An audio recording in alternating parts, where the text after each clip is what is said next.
சப்பாத்திக்கு தொட்டுக்கிற சுவையான பீட்ரூட் குருமா எப்படி பண்ணுறதுன்றதை பற்றி இந்த வீடியோவில் நாம் பார்க்கலாம். பீட்ரூட் பிடிக்காதுன்னு சொல்கிறவங்க கூட இந்த குருமாவை விரும்பி சாப்பிடுவாங்க.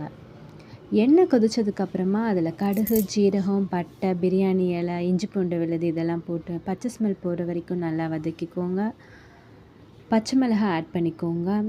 கூடவே ஏலக்காவும் கொஞ்சம் ஆட் பண்ணிக்கோங்க. நறுமணத்துக்கு நல்லாயிருக்கும். துருவி வச்ச பீட்ரூட்டை இதோடு போட்டு நல்லா கிண்டி விடுங்க.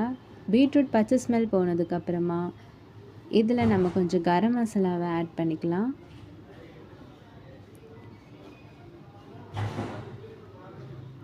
கரம் மசாலாவோட பச்சை ஸ்மெல் போனதுக்கப்புறமா ஆல்ரெடி நம்ம அரைச்சி வச்சுருந்த வெங்காயம், தக்காளி பழம் பேஸ்ட்டு இதையும் அதோடு சேர்த்து நல்லா மிக்ஸ் பண்ணிக்கோங்க. தேவையான அளவு தண்ணி ஊற்றி நல்லா வேக விடுங்க.